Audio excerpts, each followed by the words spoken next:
et bienvenue à cette brève vidéo qui vous aidera à comprendre comment travailler avec les CCHP pour aller au cœur du nouveau programme d'études, ou plutôt curriculum d'études sociales de la maternelle à la sixième année. L'architecture du nouveau curriculum est la même que celle des curriculums déjà publiés. Dans tous les nouveaux curriculums, la clé pour aborder le résultat d'apprentissage est de travailler étroitement avec les CCHP en portant une attention particulière aux compréhensions. Cette vidéo examine donc comment les CCHP travaillent ensemble pour soutenir le résultat d'apprentissage en études sociales. Petit rappel, l'idée organisatrice est un énoncé de l'apprentissage dans une section donnée d'une matière ou d'une discipline. Les idées organisatrices sont conçues comme des catégories logiques qui communiquent les objectifs éducatifs de chaque section d'une matière. Les trois idées organisatrices dans le nouveau curriculum de la maternelle à la sixième année sont le temps et le lieu, les systèmes et la citoyenneté. Dans cet exemple de cinquième année, nous utiliserons l'idée organisatrice appelée système. Les questions directrices, quant à elles, sont issues de l'idée organisatrice et encadrent le résultat d'apprentissage. Les résultats d'apprentissage décrivent ce que les élèves doivent savoir, comprendre et être capables de faire à la fin de l'année scolaire. L'atteinte du résultat d'apprentissage par l'élève doit être évaluée et communiquée.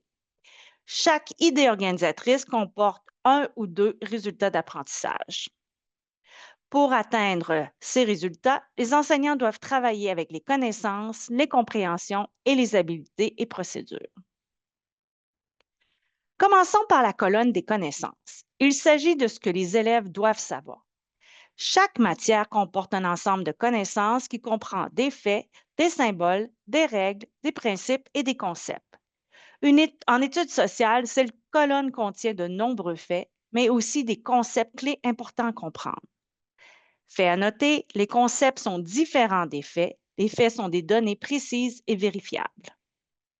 Par exemple, les commerçants de fourrure européens sont des immigrants venus en Alberta dans les années 1700, est un fait. Les concepts, d'autre part, sont des grandes idées qui aident à organiser et à donner du sens à ces faits. Dans cet exemple, immigration est le concept. Les faits servent d'exemple à des concepts plus larges. Ce fait sur les commerçants de fourrure illustre le concept d'immigration. Il existe d'autres exemples d'immigration, notamment l'arrivée des Noirs à Amber Valley ou encore l'arrivée d'Européens de l'Est, tels que les Ukrainiens et les Polonais. Dans cet exemple de cinquième année, trois concepts ressortent de la colonne des connaissances: les avancées technologiques, les interactions et les transformations économiques. Les élèves peuvent apprendre ce que sont ces concepts et en donner des exemples. Cependant, le curriculum d'études sociales ne se limite pas à des faits et concepts isolés. Les élèves doivent ainsi comprendre des idées plus larges, ce sont les compréhensions. Comment les transformations économiques, les avancées technologiques, les interactions sont-elles liées? Voici un exemple de compréhension. Le progrès économique mène à davantage d'interactions qui, à leur tour, stimulent les avancées technologiques. On peut appuyer cette compréhension avec un exemple factuel.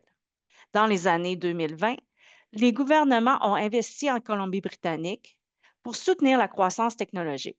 Ce financement a permis la collaboration entre entreprises technologiques, universités, hôpitaux et agences gouvernementales. Cela a mené à des outils informatiques utilisant l'IA et à l'expérimentation de véhicules autonomes à l'aéroport de Vancouver ou encore à l'utilisation de l'IA pour aider les médecins à détecter des maladies. Les relations entre concepts doivent être logiques, significatives et appuyées sur des exemples factuels. Un autre exemple, les avancées technologiques, les interactions entraînent des transformations économiques. Les mêmes concepts sont liés différemment, ce qui produit une nouvelle compréhension. Par exemple, au Canada, les agriculteurs utilisent des technologies comme le GPS, les drones et des logiciels d'analyse de données. Cela leur permet de mieux surveiller les cultures et le bétail. Des événements comme des salons d'agriculture facilitent les interactions entre agriculteurs, chercheurs et entreprises technologiques. L'adoption généralisée de ces outils engendre une transformation économique, c'est-à-dire plus d'efficacité, de production et de croissance dans les régions rurales. En résumé, la colonne connaissance comprend des faits et des concepts individuels. Ces concepts servent de base à la compréhension. Comme le mentionne le cadre directeur du développement des nouveaux programmes, comprendre, c'est mettre en ordre logique et significatif des éléments de connaissance. Dans cet exemple, lorsque nous mettons en ordre logique des concepts issus des connaissances, nous obtenons cette compréhension. Les avancées technologiques et les interactions ont provoqué des transformations sociales, politiques, économiques et environnementales des civilisations et des empires. À noter, même si cette compréhension mentionne plusieurs types de transformations, la colonne de connaissances et nos exemples ne traitent que de la transformation économique. Il est important de se rappeler qu'une compréhension est plus qu'un fait. Il s'agit d'une généralisation pouvant s'appliquer à de nombreux exemples. Comme indiqué dans le cadre directeur, comprendre permet d'appliquer ce que l'on a appris à d'autres situations dans divers contextes. Plus les élèves explorent des contextes variés, plus leur compréhension est profonde et transférable à travers le temps, les lieux et les cultures. Dans cet exemple de 5e année, le contexte historique mentionné dans la colonne des connaissances est celui des civilisations anciennes où les progrès agricoles et le commerce ont entraîné des transformations économiques telles que l'urbanisation et la mise en place des systèmes bancaires. Avant d'aborder ce contexte ancien, les enseignants peuvent commencer par des exemples contemporains. Par exemple, explorer comment des organismes gouvernementaux, des entreprises d'énergie ont collaboré pour développer des technologies de captage de carbone. L'exemple du GPS en agriculture pourrait aussi servir à introduire la compréhension avant de passer aux civilisations anciennes. Les enseignants se demandant où intégrer l'actualité dans notre programme pourraient justement le faire ici. Après avoir exploré des contextes familiers, les élèves peuvent examiner des contextes plus éloignés, comme des civilisations anciennes. Changeons maintenant de focus pour la colonne Habiletés et procédures.